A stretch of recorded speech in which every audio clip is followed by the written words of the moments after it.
कौन आया है, कौन आया होगा। अरे हवाओं ने दरवाजा खटखटाया होगा। गुल में लिपटी हुई तितली को गिरा के देखो मित्र, तुमने दरख्तों को गिराया होगा। नमस्कार, जय माता की, हर हर महादेव। पुनः उपस्थित हूँ विषय कुंडली लेकर के। दोस्तों, आज एक विशेष विषय पर चर्चा होगी। प्रेम विवाह, प्रेम में धोखा, प्रेम में पड़ के आत्महत्या करना, प्रेम संबंध शादी में परिणत होना, पाणी ग्रहण संस्कार, लव मैरिज होना, प्रेम में परेशान होना। आइए चर्चा करते हैं। कुंडली का पंचम भाव वैसे तो कई सारी चीजों का होता है, लेकिन मुख्यतः संतान, शिक्षा और प्रेम भावनाओं का यह घर होता है। सप्तम भाव विवाह का, लाइफ पार्टनर और बिजनेस पार्टनर एवं पराजित हुए शत्रुओं का। जो शत्रु आपसे हार जाते हैं, आपसे परेशान होकर छोड़ देते हैं, निकल जाते हैं, हट जाते हैं, वो आपके ऊपर दोबारा अटैक करेंगे या नहीं करेंगे, धोखा करेंगे या नहीं करेंगे, ये भी सप्तम भाव से देखा जाता है। अन्य कई सारी चीज़ें देखी जाती हैं, लेकिन विशेष मुख्य यही चीज़ें देखी जाती हैं। प्रथम भाव से, लग्न भाव से आपका शरीर, शरीर की स्थिति, शरीर में वो ताकत जो प्रेम के पीछे पड़ जाए, लग्न भाव से देखा जाता है। चतुर्थ भाव, मेन भाव, मेन घर, चौथे घर से देखा जाता है। आपके साथ धोखा तो नहीं होगा। चौथे घर से अन्य कई सारी चीजें, माता, वाहन, घर, सुख एवं छल कपट देखा जाता है। कौन से वो ग्रह हैं जो प्रेम संबंधों को अधिक बढ़ावा देते हैं, प्रेम संबंधों में सफल करते हैं, या प्रेम संबंधों में दिक्कत करते हैं। मंगल और चंद्रमा, सूर्य भी। सूर्य है आत्मविश्वास। आपका आत्मविश्वास अगर दृढ़ है, कहीं ना कहीं आप सफलता पाएंगे। मंगल ऊर्जा का कारक ग्रह, ये भी अगर आपके प्रेम संबंध पंचम भाव से संबंध बना रहा है, या मंगल की मेष वृश्चिक दोनों में से एक राशि पंचम भाव में पड़ी हुई है और मंगल लग्न में बैठ जाए, आप प्रेम को ही मिशन बना लेंगे। प्रेम पाना ही आपका मिशन हो जाएगा। चंद्रमा, चंद्रमा है मन का कारक। मन अगर आपका मजबूत है, मन अगर आपका एक जगह टिका है, कहीं ना कहीं आप सफलता जरूर पाएंगे। और अंत तक अगर ये सारे पॉइंट मिल रहे हैं, और भी पॉइंट होते हैं आगे बताएंगे, तो कहीं ना कहीं आप प्रेम संबंधों में अंत तक साथ रहेंगे। अंतरजातीय प्रेम संबंध, अंतरजातीय विवाह, अगर सप्तम पंचम भाव का स्वामी शनि है और सप्तम भाव में बैठ जाए, कहीं ना कहीं विवाह देरी से होगा, प्रेम संबंध वाला ही विवाह होगा, अंतरजातीय होगा, अदर कास्ट। अगर आपकी कुंडली में सूर्य पंचम भाव का स्वामी है, लग्न में बैठ जाए, ऐसे लोग प्रेम संबंधों के पीछे ही पड़ जाते हैं। भावनाओं का कारक चंद्रमा प्रेम संबंध वाले घर में बैठा है, या लग्न वहां का स्वामी होकर के 4 नंबर राशि कर्क राशि का पांचवें घर में पड़ी है और लग्न में चंद्रमा बैठ जाए, कहीं ना कहीं आप भावनात्मक विशेष रूप से जुड़े रहेंगे, परेशान होंगे, कोई भी कार्य आप कर ही नहीं सकते, कहीं मन लग ही नहीं सकता। अगर तीसरे घर में पंचम भाव का स्वामी बैठ जाए और तीसरे घर का स्वामी पंचम भाव में बैठ जाए, तब भी ये पराक्रम का घर है, आप पराक्रम करेंगे, आप मेहनत करेंगे, कहाँ? प्रेम संबंधों के पीछे। शनि जब सप्तम भाव में बैठता है तो कहीं ना कहीं विवाह विलंब देरी से कराता है। राहु मंगल इत्यादि और ग्रह बैठ जाए, विवाह हो ही ना, ऐसे भी योग बनते हैं, परेशान करता है, बहुत विलंब कराता है। अन्य भी योग, अन्य भी चार्ट देखे जाते हैं,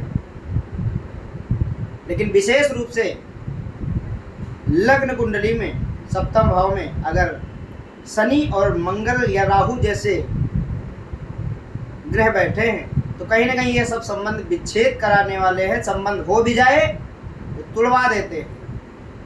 अष्टम भाव में अगर राहु और मंगल बैठ जाए या सप्तम भाव का स्वामी और राहु बैठ जाए, विवाह विच्छेद होने के अधिक योग हो जाते हैं। अष्टम भाव ससुराल पक्ष का घर माना जाता है, अपने जीवन साथी का। जैसे लग्न से दूसरा घर हमारे परिवार का होता है, वैसे ही हमारे जीवन साथी का दूसरा घर अष्टम भाव परिवार का होता है, माने आपकी ससुराल का।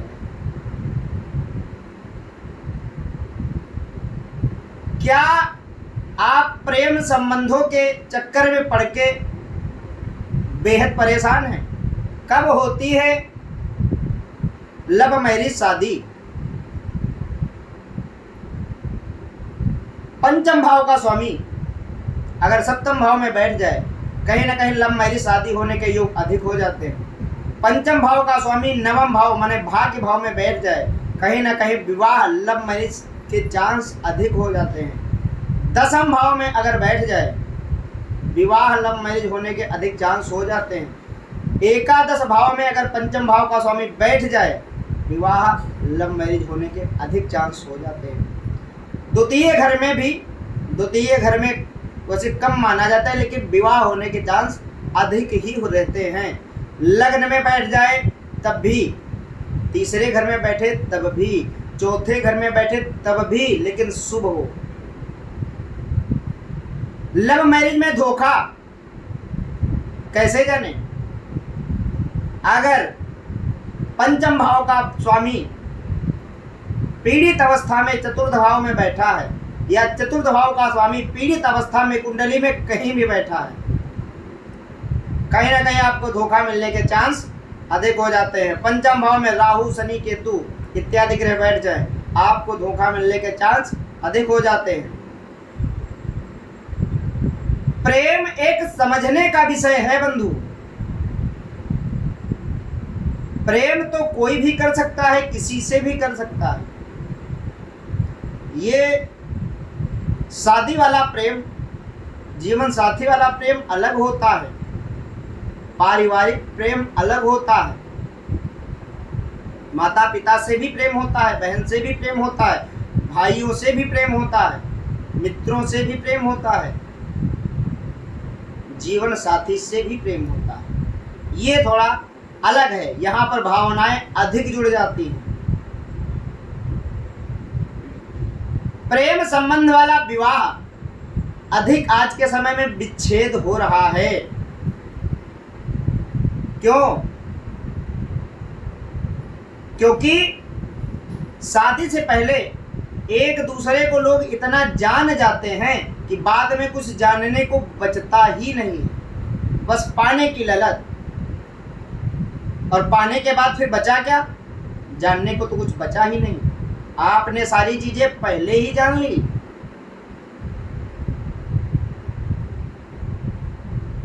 प्रेम संबंध में पूरे परिवार आजकल बर्बाद हो रहे हैं। कहीं कहीं, हर जगह नहीं। जहां विवेक है वहां दिक्कतें नहीं आ रही, जहां भावनाओं से खेला जा रहा है दिक्कतें बस वहीं आ रही। आपके साथ अगर ऐसा कोई हादसा हुआ, आप इससे परेशान हो रहे हैं, समझ में नहीं आ रहा है, एक बार कुंडली विश्लेषण अवश्य करवाएं। प्रेम तो बहुत बड़ा शब्द है। हमारे बुजुर्गों ने, ऋषियों ने कहा,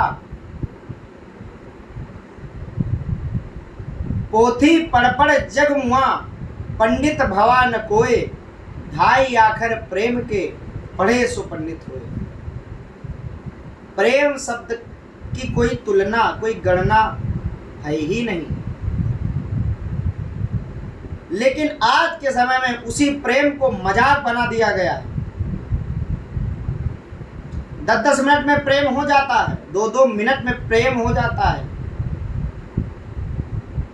15 दिन हमारे पास कई ऐसे लोग आए, 15 दिन फोन पर बात की, 16वें दिन शादी हो गई। लेकिन मित्र महीने के अंत तक तलाक भी हो गया, संबंध विच्छेद भी हो गया। अरे हमको तो पता ही नहीं था, ऐसा है, नहीं रहेंगे साथ में, हमारे लिए बहुत है। ऐसे शब्द लोग तुरंत प्रयोग करते हैं। आपकी कुंडली में क्या धोखे का योग है? क्या सचमुच आप जिसके ऊपर इतना विश्वास करते हैं वहां से आपको धोखा मिलेगा? कभी कभी परिवार प्रेम के बीच में आ जाता है। लोग आत्महत्या कर लेते हैं। नहीं करना चाहिए, आत्महत्या तो बिल्कुल करना ही नहीं चाहिए। और जो लोग प्रेम दिखाने के चक्कर में करते हैं, उनके लिए तो खैर कोई शब्द ही नहीं है। जो भगा ले जाते हैं या जो भाग जाते हैं, लोग कहते हैं कि हमारे पास कोई ऑप्शन ही नहीं रहा। अगर आपके जीवन में प्रेम संबंध वाला सुख होता तो वो सिचुएशन ही नहीं आती कि आपको भागना पड़ता। भागने के बाद क्या होता है, दैनिक फोन पर, न्यूज पर देखने को मिलता है। लोग वीडियो उस पर लाइव आके बताते हैं, मैं यहाँ आ गया हूँ, यहाँ फंस गया हूँ, ये है वो है, परेशानियां।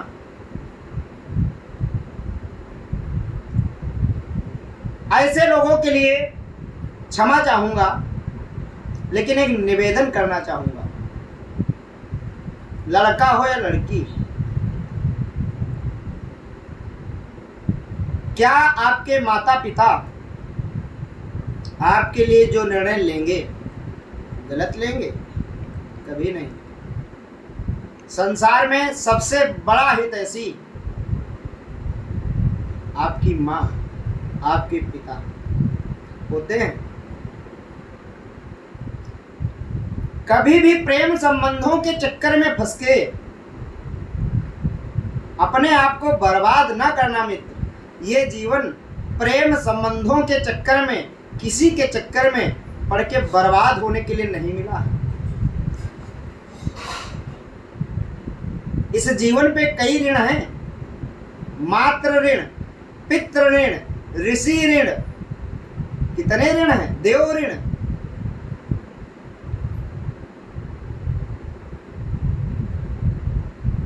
सभी ऋणों को चुकाना है।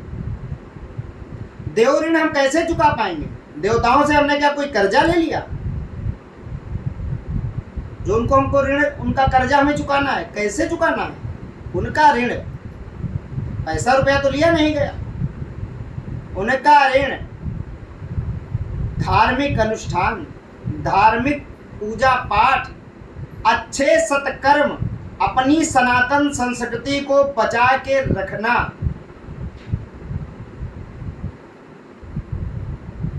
इसी के द्वारा यज्ञ करवा के,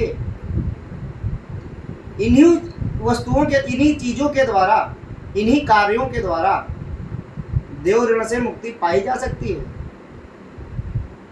मातृ ऋण, पितृ ऋण, सबके ऋण आप उतार देंगे। माता का 9 महीने का वो ऋण,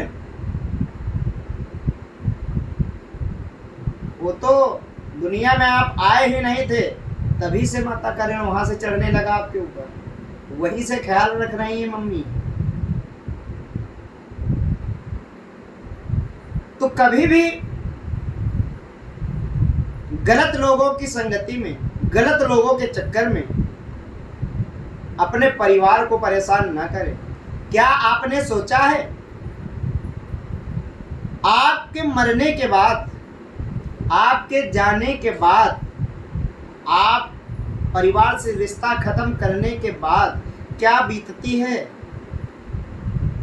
कभी सोचा है आपने? माता पिता जब तक जीवित रहते हैं, पुत्र को चाहिए, संतान को चाहिए कि अपने माता पिता अंतिम समय तक साथ दे। खैर, ये विषय तो लंबा हो रहा है। इन विषयों पर ज्यादा बात ना करते हुए, प्रेम संबंधों से अगर आप परेशान हैं, प्रेम संबंध से आपको धोखा मिल रहा है,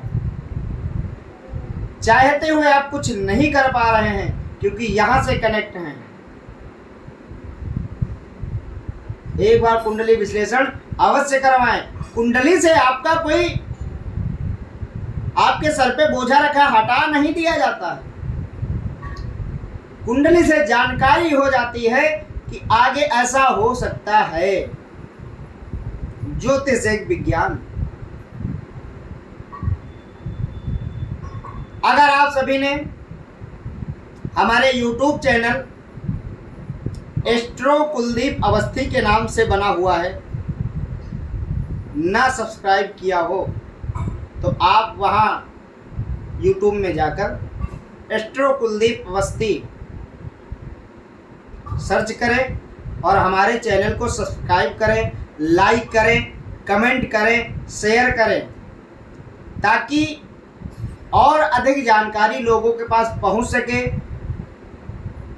और अधिक जानकारी, अच्छी अच्छी जानकारियां आप सभी के लिए प्रेषित की जाएं। आप क्या चाहते हैं कमेंट में बताएं, उसी विषय पर चर्चा होगी। बंधुओं, बहुत जल्द फेसबुक आईडी पंडित कुलदीप जी महाराज के नाम से बनी हुई है, वहां पर मैं लाइव एक दिन कुछ समय के लिए, समय निश्चित करेंगे, कुछ समय के लिए लाइव सबकी निःशुल्क कुंडली देखने का कार्य किया जाएगा। अभी आप लोग शेयर करें, कमेंट करें। आप सभी का इतना स्नेह मिल रहा है, इतना प्रेम मिल रहा है, बहुत प्रसन्नता होती है हृदय को। सभी को हृदय की गहराइयों से धन्यवाद, यथोचित अभिवादन। जय माता की।